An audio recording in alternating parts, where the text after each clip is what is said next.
Hello students, तो last class में हम लोग डिस्कस किए थे फाइलम पोरीफेरा और उसके बाद नेक्स्ट जो फाइलम आता है उसका नाम क्या है, दैट इज द सिलेंट्रेटा। तो आज की क्लास में हम लोग सिलेंट्रेट्स के बारे में पढ़ेंगे, डिस्कस करेंगे कि क्या क्या उनकी स्पेसिफिक फीचर्स हैं और क्या क्या क्लासेस हैं। ओके, तो let's start with the phylum Coelenterata.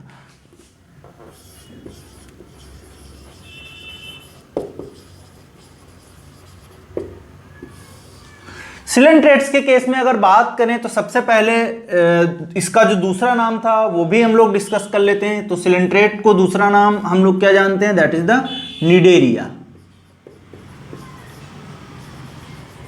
Coelenterata या इसको निडेरिया बोलते हैं। निडेरिया क्यों बोलते हैं, शुरुआत में हमने बताया था निडेरिया क्यों बोलते हैं, क्योंकि यहां पर क्या होता है, निडोब्लास्ट सेल्स प्रेजेंट होती हैं और वो क्या करती हैं, आपके ऑफेंस और डिफेंस में हेल्प करती हैं, या उनको हम लोग क्या बोलते हैं, these are the stinging cells. Okay, तो सबसे पहले स्टार्ट करते हैं हम लोग जो है सिलेंट्रेट्स के केस में इनके कुछ स्पेसिफिक या जो है फीचर्स जो हैं, कैरेक्टरिस्टिक्स हैं, उनकी बात करते हैं।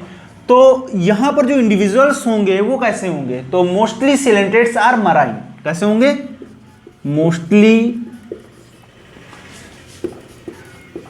They are marine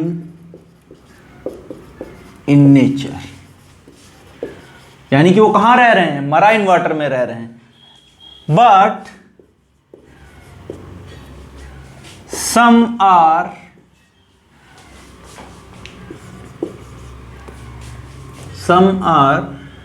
fresh water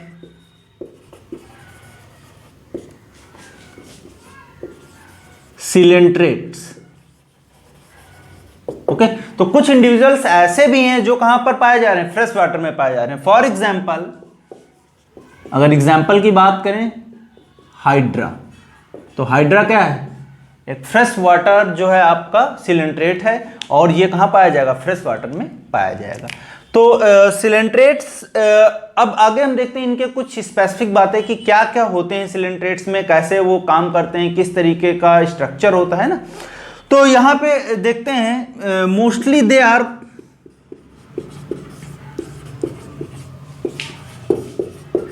colonial, यानी कि वो कहां रहते हैं, कॉलोनी बना के रहते हैं, ग्रुप में रहते हैं, साथ में रहते हैं। ठीक है, तो उसको हम लोग क्या बोलते हैं, दैट इज द कॉलोनी। जैसे फॉर एग्जाम्पल इसमें हम लोग बोल सकते हैं कि ओबिलिया जो है वो कहां रहता है, कॉलोनी बना के रखता है। ओके, अब जो ये कॉलोनी है इनमें अगर ओबिलिया की बात करें तो हम लोग ये देखेंगे इंडिविजुअल कैसे होते हैं, ट्राइमॉर्फिक। कैसे होते हैं, ट्राइमॉर्फिक। अब आप लोग बोलोगे कि सर ये ट्राइमॉर्फिक क्या है ना। तो ट्राई मतलब थ्री, मॉर्फिक मतलब फॉर्म्स, यानी कि ये जो कॉलोनी है इसमें तीन तरीके की फॉर्म्स देखने को मिलती हैं या तीन तरीके के इंडिविजुअल्स देखने को मिलते हैं। इसी वजह से हम लोग क्या बोलते हैं, इस कॉलोनी को क्या बोलते हैं, ट्राइमॉर्फिक कॉलोनी। ट्राइमॉर्फिक कॉलोनी में अगर बात करें बेटा, तो यहाँ पे तीन तरीके के इंडिविजुअल्स कौन कौन है, इंपॉर्टेंट बात है यहाँ पे। तो सबसे पहले अगर हम लोग देखें, एक जो इंडिविजुअल होते हैं उनको हम लोग बोलते हैं पॉलिप। क्या बोलते हैं, पॉलिप। दूसरे जो इंडिविजुअल्स होते हैं उनको हम लोग बोलते हैं ब्लास्टो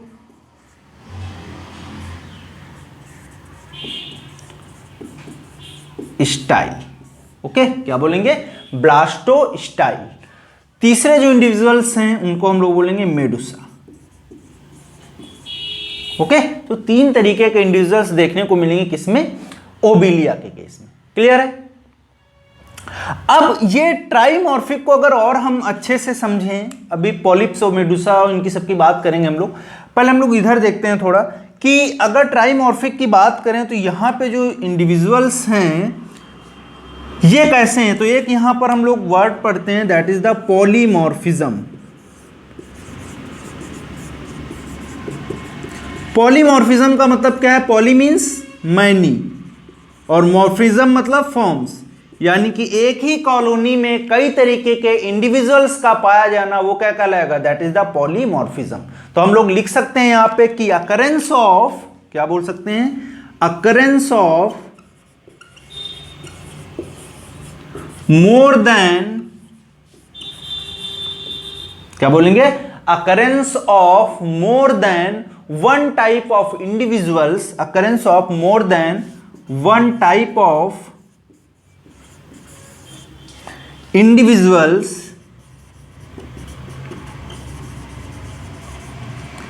in a colony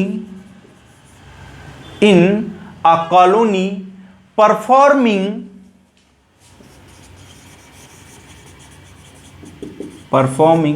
different type of functions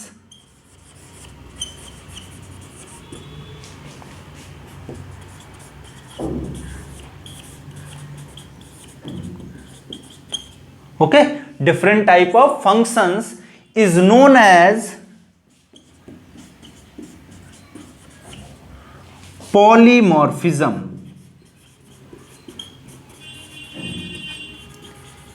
polymorphism को और इजीली अगर हम लोग देखें तो क्या मतलब हुआ इसका कि occurrence of more than one type of individuals in a colony performing different type of functions is known as polymorphism. इसका मतलब क्या हुआ कि एक मान लो घर है ना, उसमें सबके काम बटे हुए हैं, अलग अलग काम। तो यानी कि यहाँ पे जितने अगर कॉलोनी में इंडिविजुअल्स होंगे वो क्या कर रहे होंगे, अलग अलग तरीके के फंक्शंस को परफॉर्म कर रहे होंगे। और इसी वजह से हम लोग क्या बोलते हैं कि ये इंडिविजुअल जो सिलेंट्रेट्स होते हैं उनमें वो बेसिकली कैसे होते हैं, मोस्टली पॉलीमॉर्फिज्म होते हैं, पॉलीमॉर्फिक होते हैं। और उसी का एक एग्जांपल है ट्राइमॉर्फिक। तो ट्राइमॉर्फिक में अगर हम लोग देखें जो जॉइंट्स होंगे, है ना, क्या होंगे, जॉइंट्स।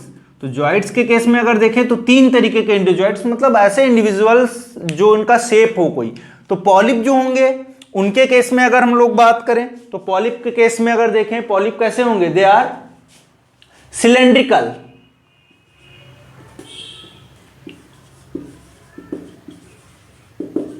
ओके, कैसे होंगे, सिलेंड्रिकल शेप में होंगे। मेडुसा जो होती है वो कैसी होंगी, अम्ब्रेला शेप की। ओके, दूसरी बात, इस पॉलिप्स में हम लोग देखेंगे गोनैड्स जो होंगे वो एब्सेंट होंगे। क्या होंगे, गोनैड्स एब्सेंट होंगे। यहीं पे हम डिफरेंसेस देख लेंगे, इंपॉर्टेंट है, पूछा भी जाता है आपसे। सिलेंड्रिकल हो गए, गोनैड्स एब्सेंट हो गए। दूसरी बात बेटा क्या है, there is also presence of sessile in nature, या हम लोग बोल सकते हैं they are sessile in nature, यानी कि ये कहां रहेंगे, एक जगह पे फिक्स रहेंगे। ओके, कहां फिक्स रहेंगे, कोई सबस्ट्रेटम से फिक्स रहेंगे। इनके केस में क्या होगा, गोनैड्स प्रेजेंट होंगे, यहां पे क्या होंगे, गोनैड्स आर प्रेजेंट। लेकिन ये कैसे होंगे, फ्री स्विमिंग होंगे। कैसे होंगे, फ्री स्विमिंग हो गए, यानी कि ये इजीली एक जगह से दूसरी जगह पे स्विम करके जा सकते हैं। अब इनका स्ट्रक्चर देखते हैं हम लोग। जैसे पॉलिप का एक एग्जांपल अगर हम बात करें तो जैसे हाइड्रा जो है वो कैसे हैं, they are polyp in shape. Hydra का नाम आप लोगों ने सुना ही होगा, ऐसे इस तरीके से। तो इनको हम लोग क्या बोलते हैं, दे आर द हाइड्रा। तो हाइड्रा का क्या सिलेंड्रिकल शेप में दिख रहा है हमें, तो ये कैसे हो जाएंगे, दे आर द पॉलिप। दूसरा हम लोग देखते हैं इनके केस में जो मेडुसी है, मेडुसी के केस में ये कैसे होते हैं, they are the umbrella shape. इस तरीके का स्ट्रक्चर बनेगा और यहीं से क्या होगा, इस तरीके के जॉइंट्स वगैरह निकले होंगे। तो इनके पास गोनैड्स भी होते हैं और ये क्या होते हैं, फ्री स्विमिंग होते हैं ना, एक जगह से दूसरी जगह पे आसानी से ये क्या करते हैं, मूवमेंट को शो करते हैं। अब ब्लास्टोस्टाइल की बात करते हैं। तो ब्लास्टोस्टाइल में हम लोग क्या देखेंगे कि ये जो स्ट्रक्चर्स हैं ब्लास्टोस्टाइल के, they produce the Medusa buds. तो ये क्या करेंगे, यहाँ पे हम लोग लिख सकते हैं। आप बोलोगे कि सर नहीं, पॉलिप हो गया, मेडुसा हो गया, ब्लास्टोसिस्ट के बारे में तो कुछ बताया नहीं आपने। तो यहाँ पे हम लोग लिख सकते हैं कि ये क्या करते हैं, दे प्रोड्यूस मेडुसी। तो यहां पर बड्स लाइक स्ट्रक्चर बनेंगे और वो क्या करेंगे, they form the Medusa. Okay, तो इस तरीके से तीन तरीके के इंडिविजुअल देखने को मिले। एक जो एग्जांपल है उसका बेसिक एग्जांपल है, that is the Obelia. Clear है। अब आगे हम लोग बढ़ते हैं, इसकी बात करते हैं सिमेट्री की। तो सिमेट्री सिलेंट्रेट्स में कैसी होती है, पहले भी हम लोग डिस्कस कर चुके हैं। सिमेट्री यहां पर कैसी होगी, रेडियल। कैसी सिमेट्री होगी, रेडियल। क्लियर है ना। यानी कि अगर हम इस ओबिलिया को या इस जो है अम्ब्रेला शेप स्ट्रक्चर को किसी भी जगह से कट करें, जैसे मान लो इस तरीके से, तो ये क्या करेगा, ये जो है इक्वल पार्ट्स में डिवाइड हो जाएगा। ओके, तो इस वजह से इसको हम लोग क्या बोलते हैं, रेडियल इन सिमेट्री। क्लियर है। दूसरी बेटा बात करते हैं सिमेट्री के बाद में हम लोग देखेंगे इनका जो है जर्म लेयर्स कितनी होती हैं। तो जर्म लेयर्स में हम लोग देखेंगे दे आर द डिप्लोब्लास्टिक। कैसे होंगे? Diploblastic in nature. Okay, diploblastic का मतलब क्या है? There is the presence of ectoderm and endoderm. Okay, और इसी के साथ में एक और लेयर प्रेजेंट थी, उसका भी आपको याद रखना है। वो कौन सी थी? There is the presence of, बताया था हम लोगों ने ना, मीजोग्लिया, है ना। कौन सा जो है लेयर प्रेजेंट थी? मीजोग्लिया। आगे बढ़ते हैं, यहां पर देखते हैं हम लोग लेवल ऑफ ऑर्गेनाइजेशन की बात करते हैं। तो लेवल ऑफ ऑर्गेनाइजेशन कैसा था? लेवल ऑफ ऑर्गेनाइजेशन कैसा था इनके पास? टिश्यू लेवल का या टिश्यू ग्रेड का, है ना। ओके, तो याद रखना है ये इस बात को भी कि यहां पे जो लेवल ऑफ ऑर्गेनाइजेशन था वो कैसा था? टिश्यू ग्रेड का था। क्लियर है?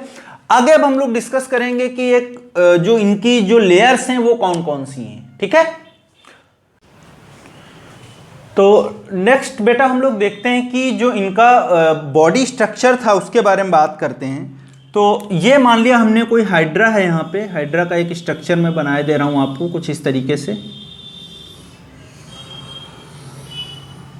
ओके, अब हमने क्या किया, ये वाला जो इसका इतना स्ट्रक्चर है इसको हम लोग यहां पर एक्सपोज कर रहे हैं। ठीक है, अब एक्सपोज करने पे हमें क्या दिखेगा? कुछ इस तरीके का स्ट्रक्चर दिखेगा।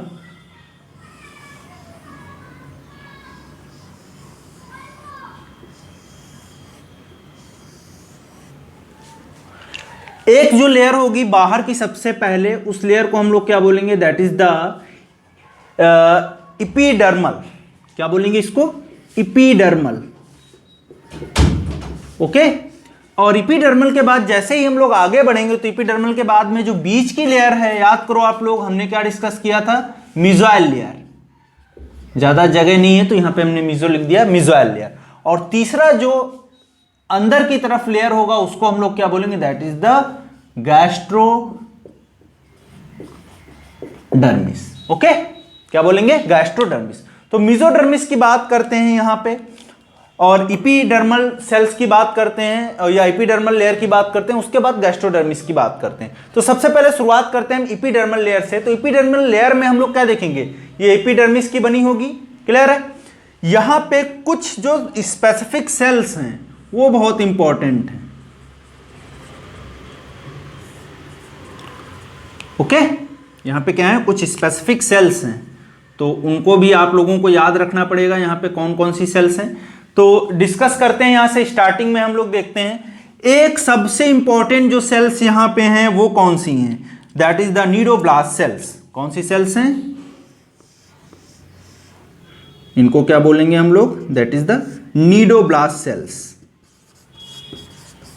बहुत इंपॉर्टेंट है, या इनको हम लोग क्या बोल रहे थे?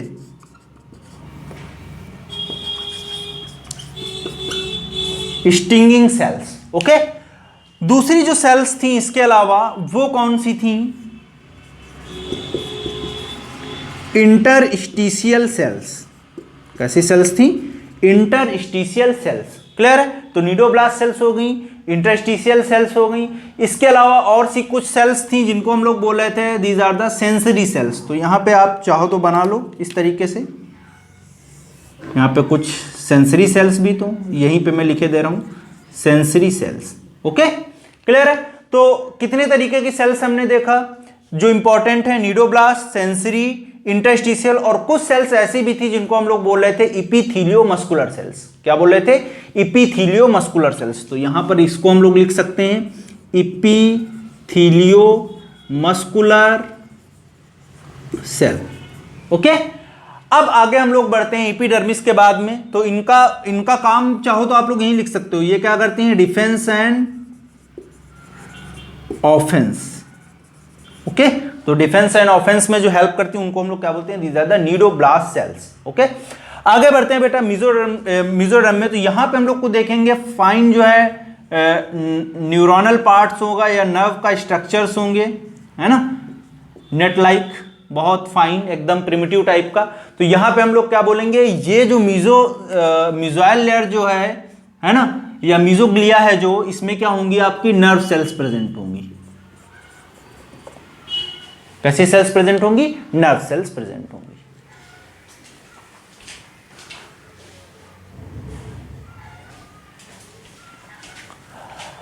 अब नर्व सेल्स के बाद में अगर हम लोग बात करें, आगे बढ़ते हैं, गैस्ट्रोडर्मिस में देखते हैं। तो गैस्ट्रोडर्मिस में हमें क्या देखने को मिलेगा? ये और ज्यादा डोमिनेंट टाइप का स्ट्रक्चर होगा इस तरीके से।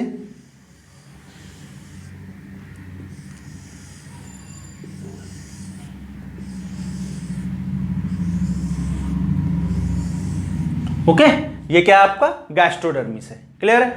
अब गैस्ट्रोडर्मिस में यहां पर इंपॉर्टेंट बात जो है वो क्या है? ये यहां पर क्या होगा? ये जो स्पेस होगा, अगर हम बात करें ये वाले स्पेस की बात करें, यहां पे जो स्पेस देख रहे हो आप लोग, तो ये वाला स्पेस जो होगा इसको हम लोग क्या बोलेंगे? That is the सिलेंट्रॉन। यानी कि जो कैविटी है, जो ये वाला जो पोर्शन है ल्यूमेन जो है इसकी बॉडी का, उसको हम लोग क्या बोलेंगे? That is the सिलेंट्रॉन। क्लियर है? अब यहां पर भी कुछ लेयर्स हैं, जैसे फॉर एग्जांपल कुछ सेल्स हैं, ग्लैंड सेल्स। मैं इंपॉर्टेंट बातें लिखे दे रहा हूं। कौन सी सेल्स हैं? Gland sales. और ग्लैंड सेल्स क्या करती हैं? वो कुछ स्लेमी सब्सटेंस रिलीज करती हैं, स्लेमी मटेरियल रिलीज करती हैं, जो इनको हेल्प करता है किसमें? डाइजेशन में। ओके, किसमें हेल्प करेगा? डाइजेशन में। इसके बाद हम लोग देखते हैं यहां पर कुछ सेंसरी सेल्स भी होंगी। कैसी सेल्स होंगी? सेंसरी सेल्स भी होंगी। क्लियर है? और सेंसरी सेल्स के अलावा यहां पर कुछ ऐसी भी सेल्स होंगी जिनको हम लोग क्या बोलेंगे? These are the glandular. Okay, कैसी सेल्स होंगी? Glandular cells. तो बहुत सारी जो है आपकी बहुत तरीके की सेल्स यहां पर प्रेजेंट हैं गैस्ट्रोडर्मिस के भी केस में। और उसके अलावा अगर हम लोग यहां पर देखें, इंपॉर्टेंट लेयर है, इनर लेयर है गैस्ट्रोडर्मिस। ठीक है, तो इन बातों को आप लोग याद रखिएगा। एक तरफ का स्ट्रक्चर मैंने बनाया ऐसे, इधर भी होगा, और बीच में क्या होगा? इनका जो स्पेस होगा, इसमें क्या होगा? Extra cellular digestion. तो डाइजेशन की भी बात कर लेते हैं, लगे हाथ यहां पर। तो डाइजेशन देखेंगे यहां पे दोनों तरीके का है। एक तो कैसा है? एक्स्ट्रा सेलुलर भी है। कैसा है? एक्स्ट्रा सेलुलर भी है। और दूसरा इंट्रा सेलुलर भी है। यानी कि एक्स्ट्रा सेलुलर और इंट्रा सेलुलर डाइजेशन का मतलब क्या है? कि अगर डाइजेशन यहां पर होगा ल्यूमेन में, तो उसको हम लोग क्या बोलेंगे? Extra cellular. लेकिन अगर यहां पर कोई फूड पार्टिकल आ रहा है और वो फूड पार्टिकल सीधे कहां जा रहा है? मान लो यहां पे फूड है कोई ल्यूमेन में, और ये फूड सीधे कहां जा रहा है? ये जा रहा है आपकी कोई सेल्स हैं स्पेसिफिक, तो इंडोसाइटोसिस के थ्रू यहां पर गया, और यहीं पे कुछ एंजाइम्स होंगे जो क्या करेंगे? इस पर्टिकुलर फूड को डाइजेस्ट कर देंगे। क्लियर है ना? तो ये कुछ बेसिक्स बातें थी इनकी, जो बॉडी वॉल थी या जो बॉडी का स्ट्रक्चर था, जो इंटरनल स्ट्रक्चर था, उसकी हम लोगों ने बात किया। ठीक है? क्लियर है? ओके। तो बॉडी स्ट्रक्चर को डिस्कस करने के बाद बेटा हम लोग कुछ और बेसिक जो फीचर्स उनके बचे हुए हैं वो हम लोग डिस्कस करेंगे। जैसे फॉर एग्जाम्पल अगर हम बात करें इनमें गैसियस एक्सचेंज की, तो गैसियस एक्सचेंज इसमें किसके थ्रू होगा? जो इनका प्लाज्मा मेम्ब्रेन होगा उसके थ्रू होगा। ओके, प्लाज्मा मेम्ब्रेन के थ्रू गैसियस एक्सचेंज होगा। दूसरी बात ये भी कैसे होंगे? अमोनोटेलिक। अमोनोटेलिक मतलब वो क्या करेंगे? They releases the ammonia. Okay, क्या करेंगे? अमोनिया रिलीज करेंगे as their nitrogenous waste. Clear? Next reproduction की बात करते हैं। तो रिप्रोडक्शन हम लोगों को दोनों तरीके से देखने को मिलेगा, एसेक्सुअल भी देखने को मिलेगा, जैसे बाई बडिंग। बडिंग किसमें देखने को हमें मिल रही थी? हाइड्रा के केस में। ओके, ऐसे ही हम लोग बात करेंगे एसेक्सुअल के बाद में सेक्सुअल रिप्रोडक्शन। और सेक्सुअल रिप्रोडक्शन में हम लोग डिस्कस करेंगे यहां पे क्या होगा? स्पर्म्स और आपके ओवम दोनों मिलेंगे आपस में, और वो क्या करेंगे? They form the zygote. Zygote के बाद यहाँ पे कुछ चीजें और याद रखना है आपको, जैसे कि यहाँ पे क्या होगा? आपका लार्वल स्टेजेस भी प्रेजेंट होंगी। ठीक है, लार्वा भी प्रेजेंट होगा। लार्वा क्या है? It is the intermediate stage, है ना? यानी कि एग और जो है आपका जो एडल्ट बनना है, जो इंडिविजुअल बनना है, उसके बीच का जो एडल्ट इंडिविजुअल के बीच का जो स्टेज है उसको हम लोग क्या बोलेंगे, दैट इज द लार्वा। तो लार्वा यहाँ पे आपको याद रखना है, एक होता है प्लैनुला और दूसरा इफायरा, दोनों इंपॉर्टेंट लार्वा हैं। प्लैनुला के केस में अगर देखें, ये किसका लार्वा है, ओबिलिया का, ओके। और इफायरा के केस में अगर बात करें, ये किसका है, एक इसका एग्जाम्पल है आपका जो हम लोग पढ़ते हैं, that is the Aurelia, okay. या इसको हम लोग क्या बोलते हैं, जेली फिश, नाम सुना होगा आप लोगों ने। एक्चुअल में इसको फिश तो बोल रहे हैं, लेकिन ये एक्चुअल में ट्रू फिश नहीं है, ओके, फॉल्स फिश है। तो ऑरेलिया का इफायरा हो जाएगा और इसका प्लैनुला हो जाएगा किसका, ओबिलिया के केस में, ओके। दूसरी बात आते हैं, आगे डिस्कस करते हैं हम लोग। इसमें एक और स्पेसिफिक कंडीशन होती है जिसको हम लोग बोलते हैं मेटाजेनेसिस। क्या बोलेंगे, मेटाजेनेसिस।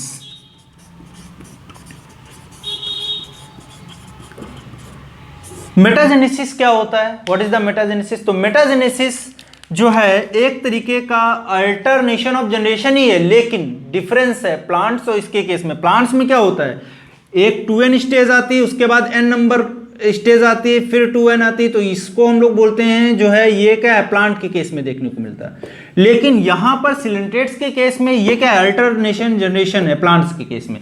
सिलेंट्रेट्स के केस में क्या है, मेटाजेनेसिस, यानी कि यहां पे क्या होगा, पॉलिप, और उसके बाद कौन सी स्टेज आएगी, मेडुसी। तो पॉलिप के बाद कौन आएगा, मेडुसा, और मेडुसा के बाद क्या आएगा, polyp.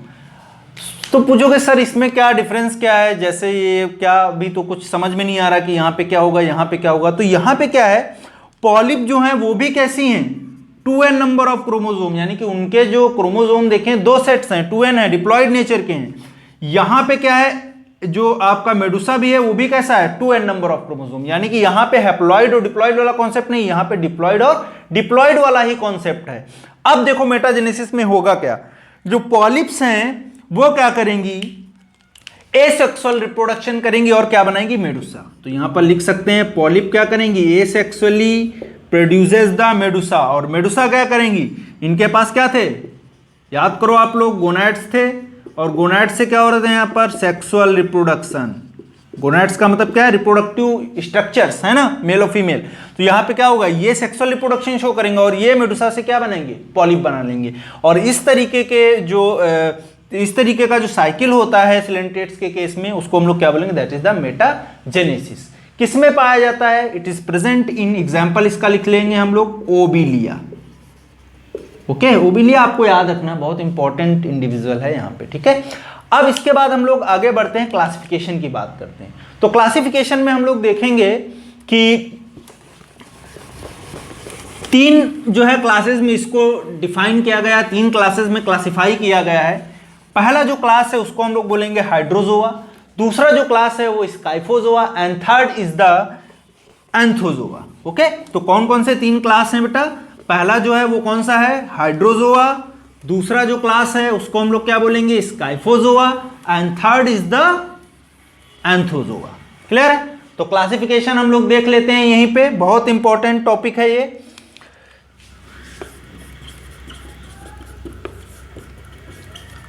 Classification, okay.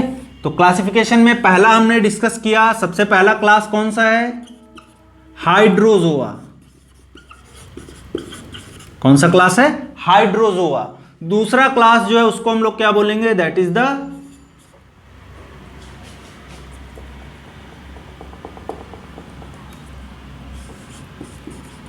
Scyphozoa, and third is the Anthozoa. ठीक है, तो कौन कौन से क्लास हुए, पहला जो हुआ हाइड्रोजोआ, दूसरा जो हुआ उसको क्या बोलेंगे, स्काइफोजोआ, और लास्ट वाला जो है उसको हम लोग क्या बोलेंगे, एंथोजोआ।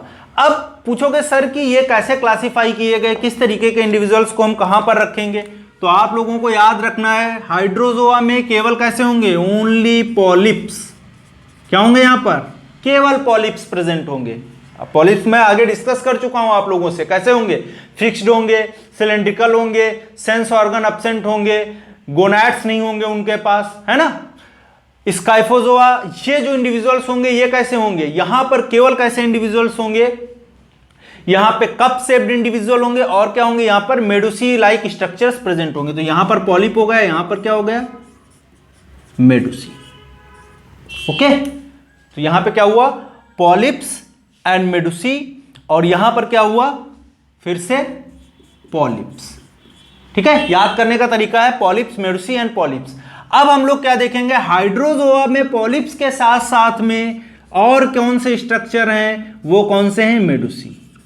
ठीक है, याद रहेगा, यानी कि हाइड्रोजोआ में पॉलिप और मेडुसी दोनों तरीके के स्ट्रक्चर्स प्रेजेंट हैं। ओके, पहले मैंने पॉलिप्स बोला था क्योंकि इस तरीके से मुझे याद कराना था आपको। अब क्या है, मैंने बोला कि पॉलिप, मेडुसा एंड पॉलिप, और हमने क्या किया, फिर से मेडुसा को जोड़ दिया। क्लियर, तो ये क्या हुए, पॉलिप और मेडुसा दोनों तरीके के इंडिविजुअल्स पाए जाएंगे। वो किसमें, हाइड्रोजोआ में, स्काइफोजोआ में मेडुसी, और इसमें एंथोजोआ में पॉलिप्स, केवल पॉलिप्स पाए जाएंगे। क्लियर है ना।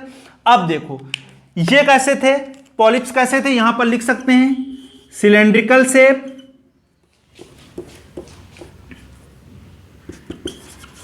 ये कैसे थे, अम्ब्रेला शेप्ड, और ये कैसे थे, एंथो मतलब होता है फ्लावर, तो इनका स्ट्रक्चर कैसा दिखेगा, मैं फ्लावर शेप के स्ट्रक्चर्स दिखेंगे। क्लियर है। एग्जाम्पल्स बेटा फिर से बहुत इंपॉर्टेंट हो जाते हैं इनके केस में। पहला एग्जाम्पल आप लोग लिख लो, ओबिलिया, इसका कॉमन नेम भी पूछा जाता है। कॉमन नेम क्या होगा, सीफर। कौन सा कॉमन नेम होगा, सीफर, याद रखना आप लोग। दूसरा एग्जाम्पल फाइसेलिया,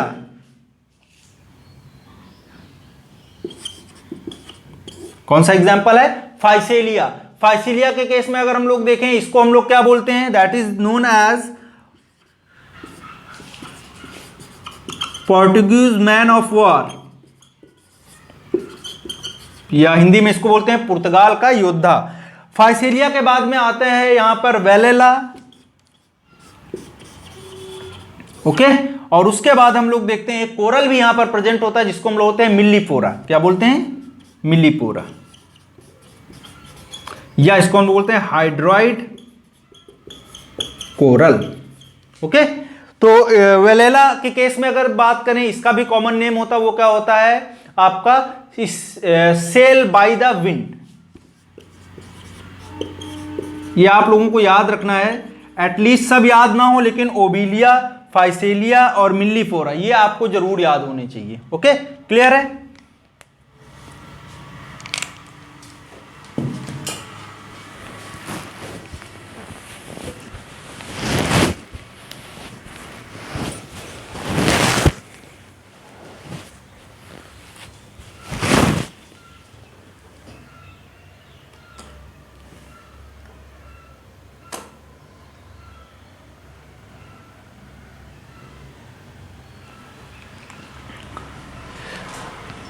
नेक्स्ट आते हैं हम लोग, बात करते हैं स्काइफोजोआ, या जो है आपका कौन सा है, ये अम्ब्रेला शेप के जो स्ट्रक्चर्स हैं या इंडिविजुअल्स हैं, इनमें अगर एग्जांपल देखें, केवल कैसे इंडिविजुअल होंगे, कप शेप के या अम्ब्रेला शेप के।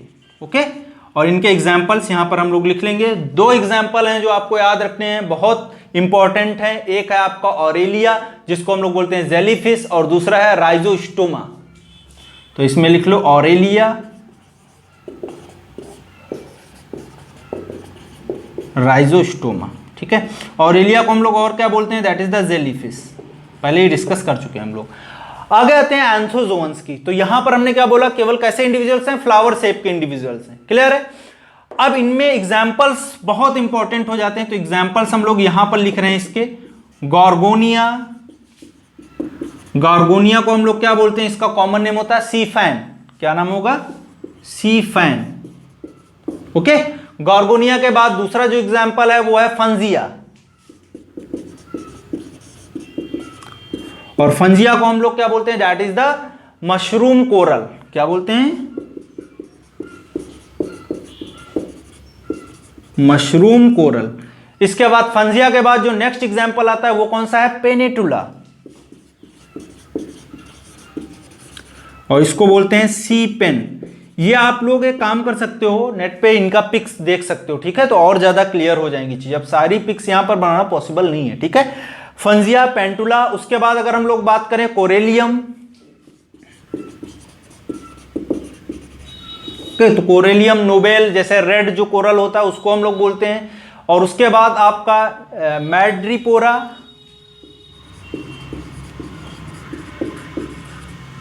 ठीक है। मैड्रिपोरा का अगर हम लोग देखें कॉमन नेम अगर बात करें मैड्रिपोरा का, तो वो क्या होगा आपका, that is the Stag horn coral, Stag horn coral, और इसको हम लोग क्या बोलते हैं, रेड कोरल, ठीक है, पहले ही बताया था मैंने। तो मैड्रिपोरा हो गया। और भी कई एग्जांपल्स हैं, बहुत सारे एग्जांपल्स हैं। ऐसे ही एक और एग्जांपल इसका मैड्रीना, इसको हम लोग बोलते हैं ब्रेन कोरल, पूछा भी जाता है, ठीक है, ब्रेन कोरल हो गया। ट्यूबिफोरा,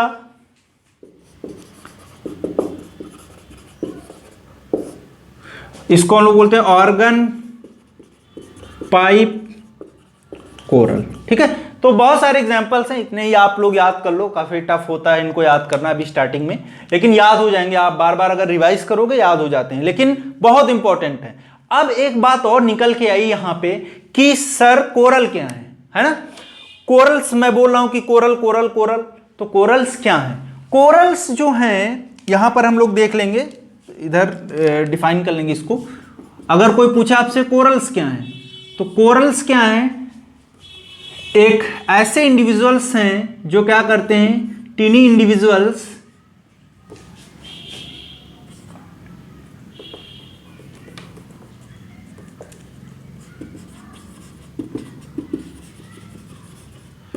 which releases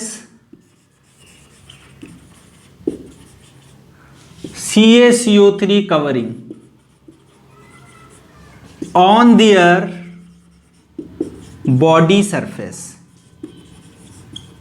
यानी कि अगर कोई इंडिविजुअल है, सिलेंट्रेट है पॉलिप की फॉर्म में, तो वो क्या करता है, कुछ इंडिविजुअल्स जो होते हैं वो क्या करते हैं, लगातार कंटिन्यूअस क्या करते हैं, रिलीज करते रहते हैं अपने ऊपर, क्या है, कवरिंग है, क्लियर है। तो वो कवरिंग कैसी होगी, CaCO3 के, तो that is the very hard covering, you know. और सी वाटर में ही पाया जाए, तो ये जो है सी के वाटर में नीचे खूब सारे एक साथ में कॉलोनी बना के रखते हैं, तो उसको हम लोग क्या बोलते हैं, कोरल। अब इन कोरल में क्या होता है, बहुत सारे एल्गी आके डिपॉजिट हो जाते हैं, क्या हो जाता है, एल्गी आके डिपॉजिट हो जाते हैं, और एल्गी आके डिपॉजिट हो जाते हैं, इसी वजह से ये कैसे दिखते हैं, दे अपीयर्स कलरफुल, ओके। तो आप लोगों ने पढ़ा होगा द ग्रेट बैरियर रीफ, है ना, तो रीफ कौन बनाता है, ये भी कोरल्स ही बनाते हैं। ऑस्ट्रेलिया का ग्रेट बैरियर रीफ पढ़ा है ना आप लोगों ने, तो वो क्या है, the great barrier reef Australia का जो है वो किसकी वजह से बना हुआ, इन एंथोजोन्स की वजह से बना है, ये पॉलिप लाइक के स्ट्रक्चर्स हैं उनकी वजह से बना हुआ है, क्लियर है ना। अब इसका एक एग्जांपल और चाहो तो आप लोग लिख सकते हो, that is the C anemone, आपको मिलेगा, मैं लिखे दे रहा हूं यहाँ पे लिख सकते हैं सी एनीमोन, या इसको बोलते हैं एडेम्सिया, कॉमन नेम क्या है इसका, सी एनीमोन। कुछ इस तरीके का स्ट्रक्चर होगा, मैं स्ट्रक्चर भी एक बार ड्रॉ करके दिखा दे रहा हूं आपको, इंपॉर्टेंट है थोड़ा, इस तरीके का बुक्स में आपको मिल जाएगा, आप देख लेना, ठीक है, क्लियर है। इसको हम लोग क्या बोलेंगे, सी एनीमोन। यहां पर ऑरेलिया का भी स्ट्रक्चर कुछ इस तरीके से होगा, ठीक है। तीसरा स्ट्रक्चर यहां फाइसेलिया का इंपॉर्टेंट है थोड़ा, ये भी पूछते हैं फाइसेलिया का स्ट्रक्चर कैसा होगा, इसी तरीके से होगा कुछ, ये ऐसे इस तरीके से देख लेना आप लोग, थोड़ा इसका पिक वगैरह तो आसानी रहेगी आपको, ठीक है, इस तरीके का होगा, क्लियर है, ठीक है। तो आज यहीं तक हम लोग रखते हैं, आज आपका ये फाइलम सिलेंट्रेटा हम लोगों ने पूरा कंप्लीट कर लिया, और आगे नेक्स्ट क्लास में हम लोग डिस्कस करेंगे सिलेंट्रेट्स के बाद में फाइलम टीनोफोरा। तो आप लोग इसको तैयार करिए, मिलते हैं हम लोग कुछ टाइम बाद, ओके, थैंक यू।